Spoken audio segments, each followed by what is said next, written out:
أعوذ بالله من الشيطان الرجيم. بسم الله الرحمن الرحيم. الحمد لله رب العالمين، والصلاة والسلام على سيدنا محمد الفاتح الخاتم وعلى آله أقدم الذين. السلام عليكم. mun dawo kan shirinmu na tambayoyi da amsoshi kai tsaye. Muna bayan uwa haƙuri, wannan karatu ya kamata mun shi tun jiya ne, to sai zama wasu uzurori da suka sha karfin mu yasa ba mu samu yi ajiyan ba. Bayan yan uwa sun turo tambayoyi sai zama uzuri ya getta bai samu yi ba, shine muke so mu yi yau. Tare da tambayoyin sun zo da yawa, an samu tambaya wajen sama da 100 an turo tsakanin jiya da yau, to amma za mu amsa gurgudan abin da ya samu na lokaci. An jima da yamma insha Allah da mun samu dama, ko kuma gobe ko jibi ko dai cikin sati kafin wata alamis in ta zo, za mu yi kokari mu amsa wannan din insha Allah gurgudan abin da Allah ya sanar da mu. Mai tambaya na farko dan uwa yake cewa Muhammad Aliyu Tsakuwa, shi addu'a yake Allah ya saka muku da alkhairi, ya kara muku lafiya da nisan kwana albarkacin shugaba sallallahu alaihi wasallam.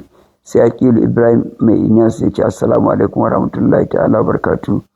Sai di barka da rana, fatan kana lafiya. Dan Allah sai di tambaya ta ita ce, mutum ne yayi amarya sai ya ce ma uwar gidan yana yawan tafiya, amma lamarin gidan nan yana hannunki, duk abin da kika yi yayi. Wata rana da ya dawo sai ya samu uwar gidan ta saki amaryar saki 3. To dan Allah ya wannan sakin yake, ya tabbata ko a? Tambaya na biyu, idan aka yi accident, uba da ɗan shi da matar shi duk sun rasu, alhali yana da sauran mata, to ya gadon su zai kasance? Allah ya ƙara kusanta Maulana Sheikh Usman Bauchi radiyallahu anhu da shugaba sallallahu alaihi wasallama. Daga Aqilu Ibrahim Dankama. Mala Aqilu Dankama, tambayar ka ta farko shine mutumin da yake tafiye-tafiye ya ce ya bar wa matarsa lamarin duka gida a hannunta, uwar gidar kenan, bayan kuma ya auro wata amarya. Ya ce tun da shi ba mai zama ba ne, amma gashi nan ya bar mata komai a hannunta. Da ya tafi sai ya da ya samu ta saki amaryan saki 3. To a nan wajen wakkala wani ya saki mace, akwai abinda malaman fiqh suke kira at-takhyir, akwai at-tamlik, akwai at-tawkil. At-takhyir ita kanta matar a bata zabi, miji ya ba matarsa zabi, duk ran da kika yi kin gaji da zama, to wallahi in kika tafi shikenan aure ya mutu. To in bai jinye takhyir din nan ba, ma'ana tsakaninsa da matar ba da uwar gida fa, tsakaninsa da ita matar da yake aure, ya bata zabi. To wannan in a lokaci guda ne, in ya janye to ya janye, ba ta da zabi. In bai janye, wannan ya samu asali ayatul takhyir da ta sauka cikin suratul ahzab. Duk da wannan iyayenmu ne, matan manzo Allah sallallahu alaihi wasallam, Allah ya ce annabi sallallahu alaihi wasallam ya ba su zabi, in kuntunna turidnal hayatad dunya wa zinataha fata'alaina umatti'kunna wa usarrihkunna sarahan jamilan wa in kuntunna turidna Allaha wa rasulahu wad daral akhirata fa inna Allaha a'adda lil muhsinati minkunna ajran azima. Kaga wannan zabi ne. In kuka zabi rayuwar duniya da kawarta, to ku zo zan ba ku duk abin da kuke bukata na duniya, amma zan sauke muku saki cikin mutunci. In kun zabi Allah da ranar lahira da manzonsa da ranar lahira kuma, to Allah ya tana masu kyautatawa lada mai girma. To wannan shine ta'asil na hukuncin takhyir a musulunci. Daga nan ko abuwa suka biyo. So tamlik kuma mallaka mata ko mallaka mata, shi takhyir zabi ne. Tamlik mallaka mata lamarin kanta ko mallaka wani. Akwai kuma tawkil wakkalawa. to a takaice anan in yace ya bar lamarin gida hannun uwar gida duka, abinda za ta tambaya a ciki in ya dawo shin hadda sakin matan ya bar mata ko kuwa, in ya ce banda wannan sakin to bata saku ko ɗaya ba, sai ya rike matarsa. Kuma duk da ban sani ba a tambaye shi ba na jin zai auro amarya kawai don ya zo ya danka lamarin a hannun uwar gida ta saki ta lokacin da ta ga dama, ba na tsammani haka zai yi. So saki babu shi sai in shi ne daman ya yi niyan sakin, ya sa har da wannan sakin a ciki ko kuma ya ba da dama a saki. Wannan kenan, ba ko saki ɗaya sai wanda shi ya yi ko shi ya yadda yi, amma uwar gida ba ta da dama ta saki amarya. Sai tambaya ta biyu, idan aka yi accident uba da ɗan shi da matar shi duk sun rasu, alhali yana da sauran mata, to ya gadon su zai kasance? A farko abin da za a tambaya a accident din nan, ya riga mutuwa tsakanin mamatan guda uku. Ɗan ya riga uban mutuwa ko uban ya riga ɗan mutuwa? Matar ta riga mijin mutuwa ko mijin ya riga matar mutuwa? Matar uwan ɗan da ya mutu ne ko matar ubansa ne? Kawai waɗannan tambayi dole sai an amsa su guda hudu. Na farko, wa ya riga mutuwa? Ɗan ne ya riga mutuwa ko uban? Matar ta riga mutuwa ko mijin? Tambaya ta biyar a ciki shine, me ya alakar ita matar? In an samu wannan amsoshi sai a tambaya me ya alakar ita matar da ɗan, ita ta haife shi ko ba ta haifa ba? Idan an samu in an samu an kasa tantance wanda ya riga mutuwa, don yawanci ɗabi'an accident kenan, in dai aka mutu ne on the spot a nan take, to mostly ba fai gano wa ya riga mutuwa ba. In mutuwa ne nan take ba a gane wanda ya riga mutuwa, amma ba kasafai ake ganowa ba. Amma in wani ya mutu a wurin wani sai da aka je asibiti, to in duka suka mutu ba a gane wanda ya riga mutuwa ba, babu gado tsakanin wayannan su mamatan, da uban da ɗan ba gado don ba gano wanda ya riga mutuwa ba, da matar da mijin ba gado don in dai har ba gano wanda ya riga mutuwa ba. Amma in an gano, to sai a fara raba gadon gawar farko. Idan uban ya riga mutuwa sai an raba gadonsa har da ɗan da ya mutu tare da shi, shi ma ya gada tuku. Yana fa macen zai gada. In matar ta riga mijinta mutuwa sai an raba gadonta, mijinta ya gade ta yana mace, a ɗauko haɗa da dukiyarsa da magadansa kuma zo su gada, har da wanda ya gada wajen matarsa da ta riga shi mutuwa da minti 10 ko minti 20 ko awa 1.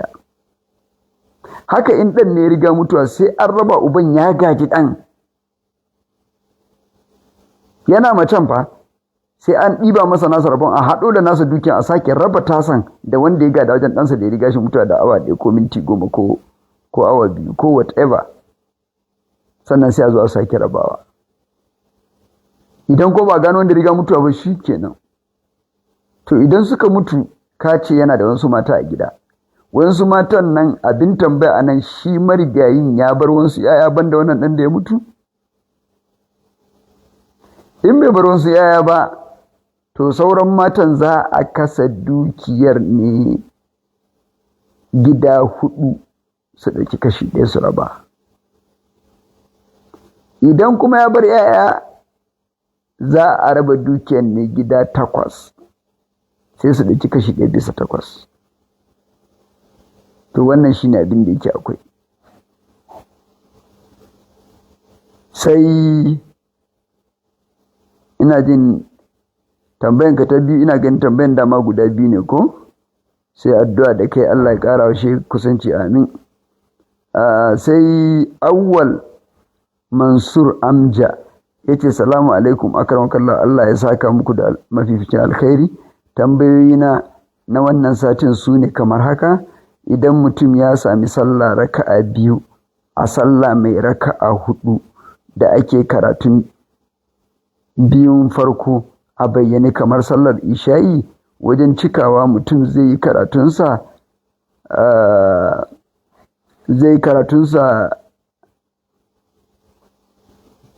wajen cika mutum zai karatunsa a bayyane ne ko zai a ɓoye? Tambaya ta biyu, mai akdari ya yi hani da yin sallar nafila lokacin da rana ke faduwa kafin sallar magariba. da kuma bayan sallar asubahi, to amma sai na ga mafi yawan mutane suna yi, ko dan Allah akwai inda suka dogara, kuma wanne ne ya fi sahihanci da mutum zai bi?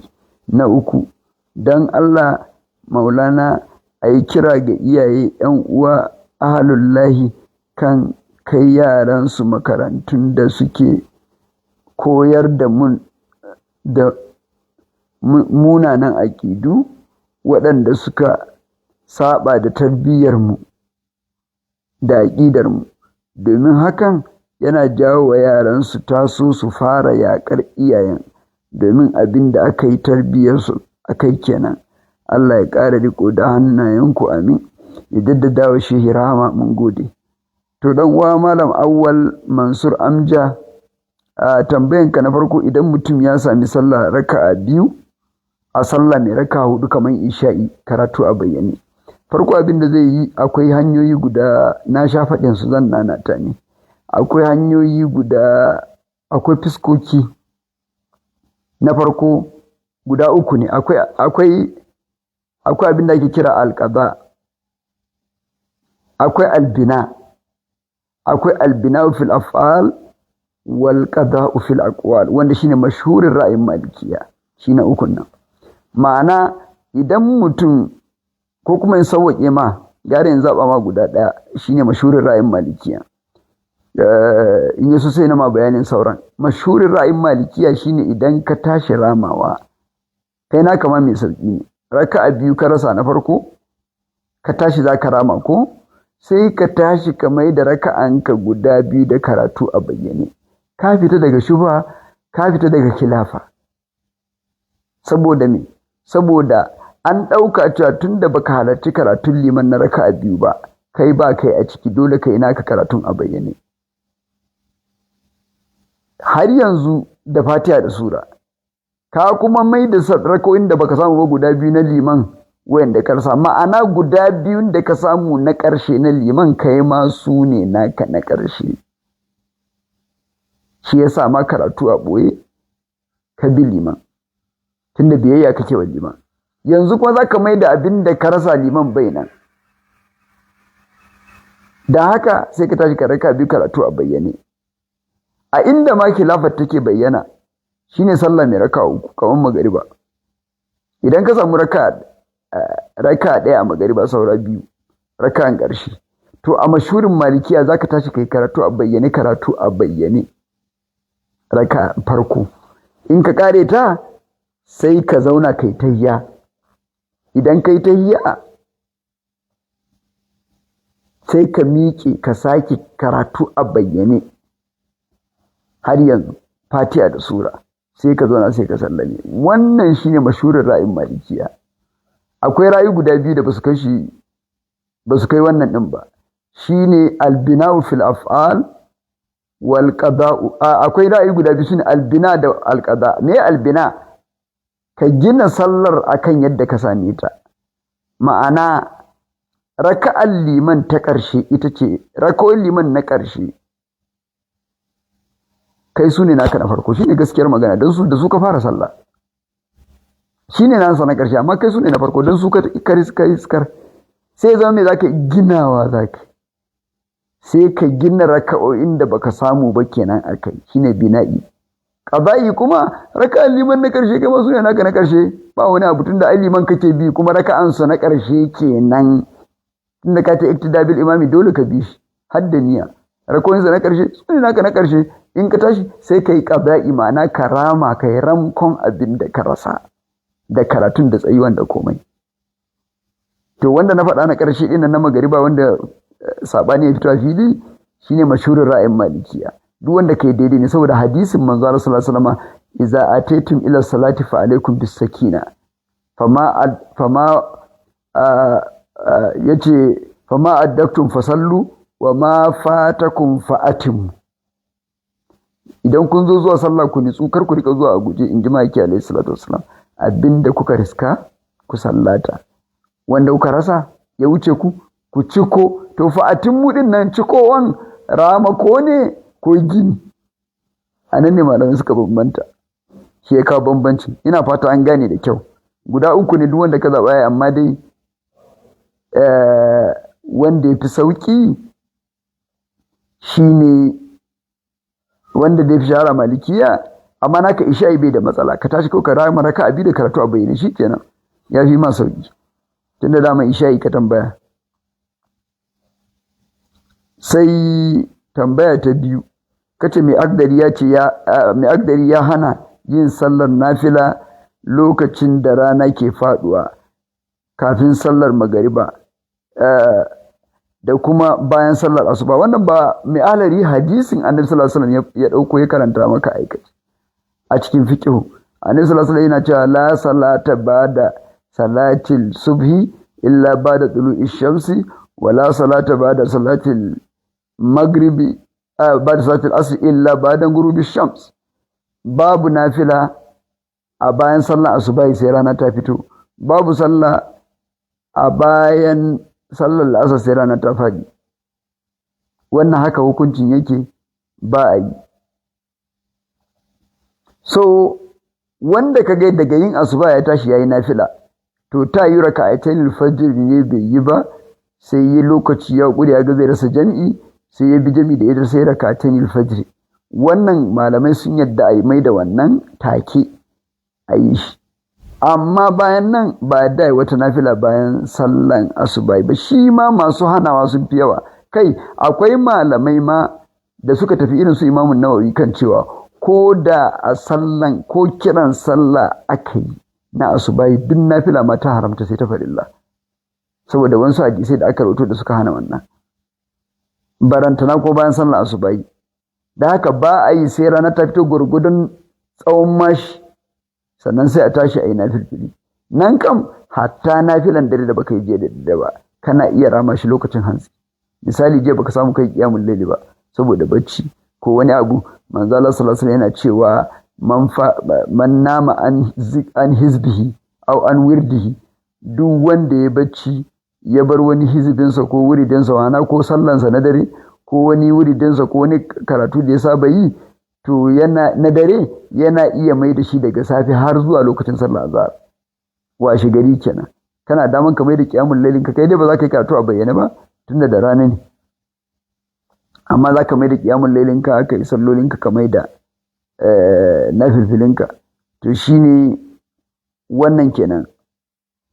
Sai ka amma ba za a yi sallah ba. To wanda kace suna yi, ban san da me suka dogara ba, amma hadisi ya zo cikin Imam Bukhari, Abdullahi dan Abbas na cewa na ga sahabi sama da 10 saboda koyi da wannan hadisi suna haramta nafila bayan la'asar. Cikin su Umaru shi na fi so. Umaru har bulala yake, duk wanda ya ga tashi zai nafila bayan la'asar wallahi hukunta shi yake, saboda ya saba umarnin manzo Allah sallallahu alaihi wasallama. Sannan abinda suke, Anas ibn Malik yana cewa sahabbai da yake in an sa dokan sallah jinsu suke a matse, yadda al'umman yau mutum yake jinsa a matse yana Allah Allah ya gama sallah ya tafi, shi kuma sahabi da an ce an sa dokan yin sallah ji yake a matse yana Allah Allah daga dokar ya tashi ya sallah. To tunda an sa dokan sallah bayan la'asar, ana sai ta zaki sun yi alola sun zauna suna ta jira da rana ta faɗi, kafin ma a ce an kira magariba rana tana faɗuwa sai gansu a guje sun tashi sun kama nafila, saboda da a takure suke saboda bayan Allah an sa musu takunkumin sallah, to suna Allah Allah daga takunkumin su tayi su yi sallah. To wannan kenan. Akwai hadisi da yazo har yanzu wanda Bukhari ya rawaito shi, Muslim ya rawaito shi, manzo Allah sallallahu alaihi wasallam cewa ya dawo gida bayan la'asar yayi nafila. Aka tambaye shi, ya Rasulullahi ka hana nafila bayan la'asar kuma sai muka ka shigo gida kai, sai ce haka ne, nafilfili na ne, nafila ta ce da ya kamata ne bayan azhar sai ne baki ban samu ne ba, sai yanzu bayan la'asar shine na samu na maida. To kuma sai da Aisha ta ce ita ma an yi a ɗakin da, sai da Ummu Salama ta ce yayi nafila bayan la'asar a ɗaki na, kuma an tambaye shi ya bada wannan amsa. To amma me mafita? Sai ya zama tun lokacin ita sai da Aisha ta ce ni duk ibadar da ya a ɗaki na har ya bar duniya bai daina ta ba, ciki har da nafila bayan la'asar.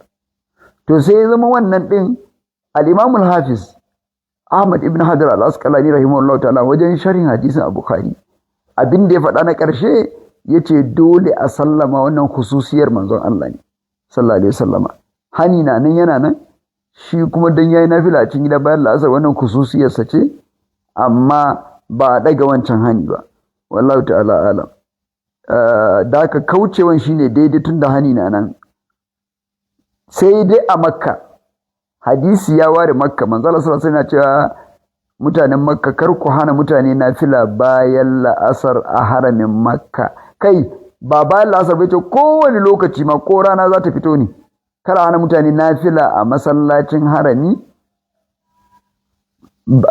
a kowane lokaci sun yi dawafi shi yasa kaga rakawai guda biyu na bayan dawafin nan ko rana tana huduwa tana fitowa za ga jama'a na sallan su saboda me saboda falalan sallah wannan wurin sai ka je wani waje ka yi 100,000 sannan ya kai na wurin daraja to wurin kawai ke da wannan damar ana nafila ko yaushe wallahu ta'ala alam sai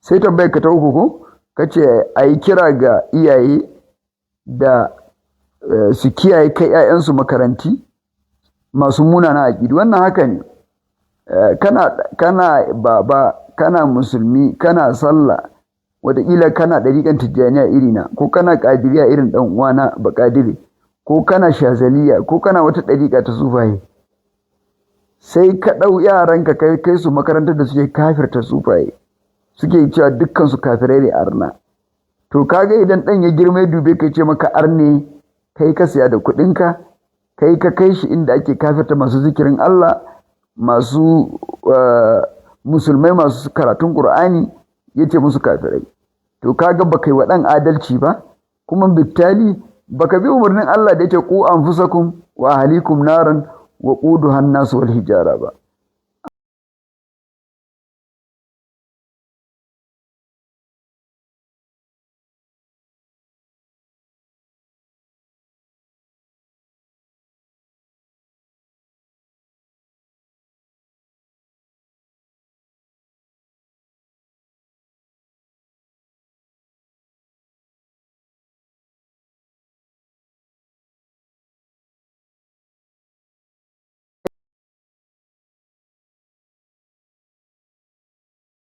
takfir a addinin musulunci su dubi musulmi ne sallah ya saba musu ce kafiri ne arne wannan khawarij ne sun dubi babban mutum kamar sayyidina ali suka ce kafiri ne suka kafirta suka ma yaƙe suka kashe shi ma a ƙarshe su suka yi sanadiyar shahadarsa wanda ya kashe shi har cewa yake yana fata Allah ya bashi gwaggwaɓar lada a lahira ya samu babban matsayi aljanna wasu saboda ya kashe kafiri to ya ilahi wanda ya dubi al-Imam Ali ibn Abi Talib ya kafirta shi ya kashe shi a'udhu billahi wa yana neman kusaci da Allah dan Allah wace ibada zaka ka iya burge shi wani biyayya zaka yi wa Allah har ka ji kana kwaɗayi ya kalle ka ya ce maka musulmi ai babu ma murna in wannan ya kira ka musulmi tunda ya kira Aliyu kafiri babu kuma bakin cikin ya ce maka kafiri an ga Ali ibn Abi Talib gara kai ku gida ɗaya da Sayyidina Ali ya fi maka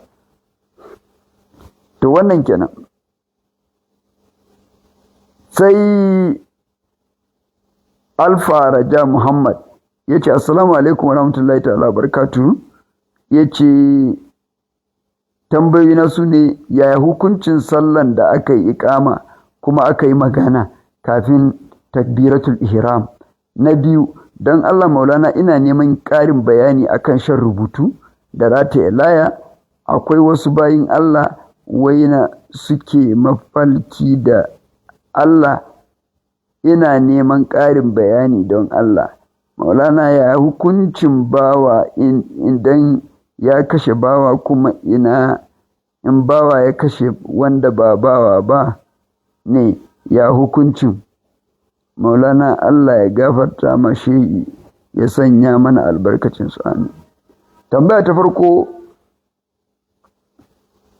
shine kace me hukuncin sallan da aka yi kama kuma aka yi magana kafin takbiratul ihram idan yi kama aka yi magana kafin takbiratul ihram bai bata sallah ta yi manzo Allah sallallahu alaihi wasallama an taba a masallaci aka getta sahu aka yi iqama sai da aka gama sai ce su dakata sai shiga gida aka jima ana tsaye suna jira. Can sai ya dawo ya shigo, aka ga ruwa na ɗiga ma daga gashin kansa, sai kawai aka tashi sallah ba tare da an yi iƙama ba.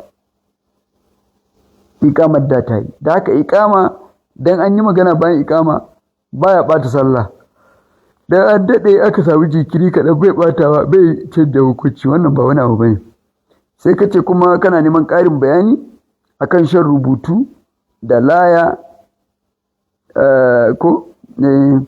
to maganar shan rubutu da laya, shan rubutu a rubuta a wanke a sha, wannan dukkan malaman mazahib guda hudun nan, Imamu na Malik, Abu Hanifa, An-Nu'man ibn Thabit, Imam Muhammad ibn Idris Ash-Shafi'i, Imam Ahmad ibn Hanbal, duka sun yi ittifaqi shan rubutu a rubuta ayan Qur'ani a wanke a sha jaizi ne, ya halatta saboda tabarruki ko tashaffi ko tabarruki ko neman magani ko don neman albarka ko don neman waraka, duk ya halatta. Al-Imam an-Nawawi wannan har ya kawo cikin talifinsa cewa ana ma ƙarfafa gwiwa cewa a yi, in dai rubutu ne a wanke a sha.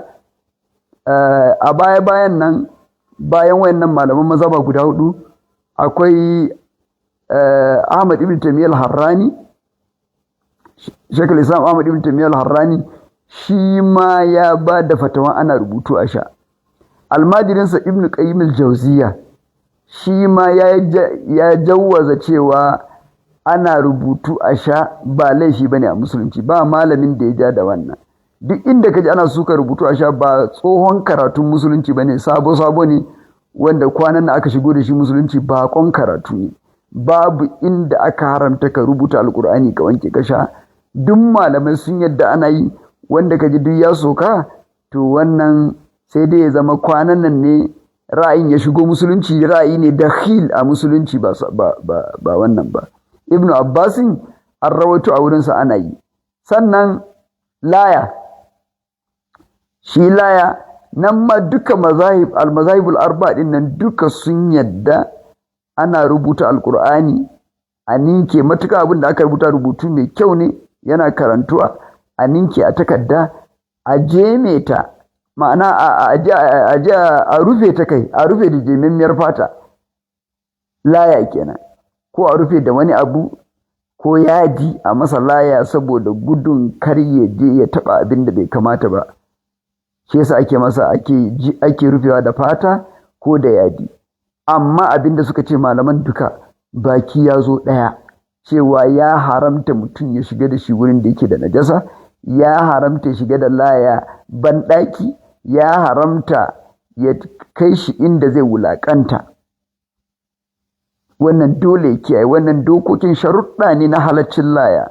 Ba a yadda ya layan ba sai an tabbatar za a rufe ta, in an rufe saboda kiyaye alkur'ani ya surke ya ko ya taba abin da bai kamata ya taba ba. Na biyu, ba za a shiga wurin mai najasa da ita ba. Na uku, ya zama rubutun Qur'ani ne sosai, ayoyin Allah ne, ba wani ko wasu sakandami ko wani abu bane, a'a ayoyi ne na Allah sosai aka rubuta, ba wani abun daban aka kulle a ciki ba. Sannan kuma ya zama, na hudu kuma ba za a shiga banɗaki da shi ba. Na biyar, ba za a bari kuma ya je inda zai wulakanta ba, wani ya taɓa wanda bai kamata ya taɓa ba. To wannan ne suna cikin sharuɗan da su malaman suke faɗi cewa wato laya da rubutu ana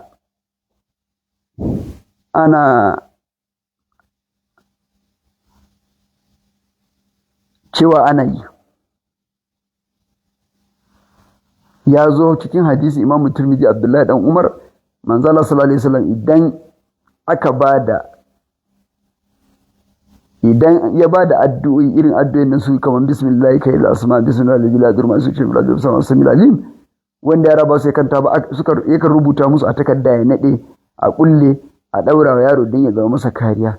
So wannan ba wani abu bane.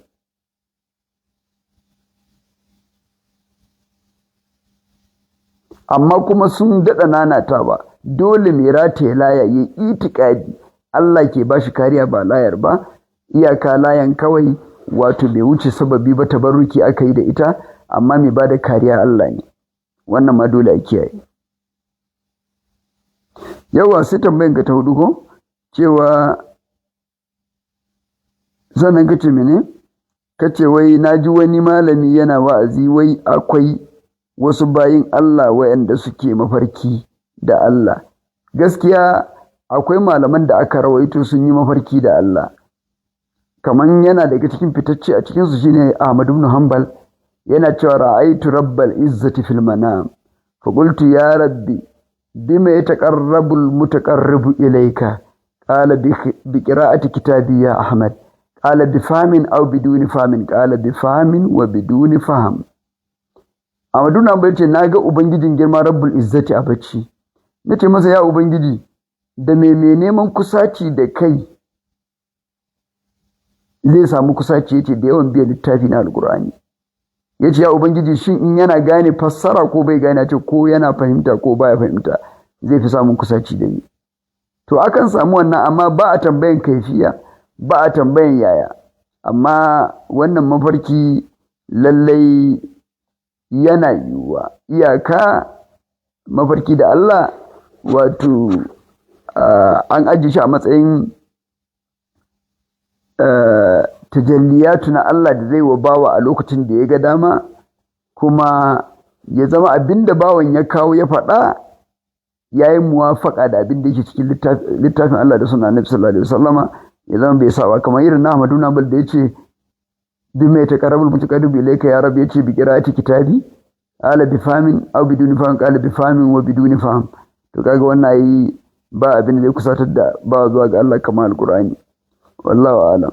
Sai mai tambaya yake tambaya, sai tambayar ka ta gaba take cewa menene ya hukuncin bawa idan ya kashe bawa, kuma irin bawa idan bawa ya kashe wanda ba bawa ba ne. To da a musulunci ayar da ta fara saukowa ta kisasi ayar Bakara ce, bismillahir rahmanir rahim, ya lazina min kutiba alaykum qisasu fil qatla al-hurru bil hurri wal abdu bil abdi wal unsa bil unsa. Ya ku bayin Allah, ya ku mu'mini wanda kuka ba da gaskiya, Allah ya wajabta muku ramuwa a kisan kai. Al-hurru bil hurri, in ɗaya kashe ɗa a rama, wal abdu bil abdi, in ba ya kashe ba a rama, wal unsa bil unsa, in mace ta kashe mace a rama. Domin me dalilin sa wannan ayan, da a jahiliya waɗansu idan bawansu ya kashe, idan ɗansu ya kashe bawa to ba za a rama akan, idan ɗansu ya kashe ɗa to sai dai a rama akan bawa, wai su kabilarsu ta wuce ƴaƴanta ma dai suke da bayan wani su kabila. Shi yasa Allah ya ce al-hurru bil hurri wal abdu bil abdi. In bawansu ya kashe ɗa kuma to ɗan da aka kashe sai dai a masa kiman bawa, ba za a masa kima a matsayin ɗa ba. Haka mace da namiji. To alqur'ani ya saita wannan.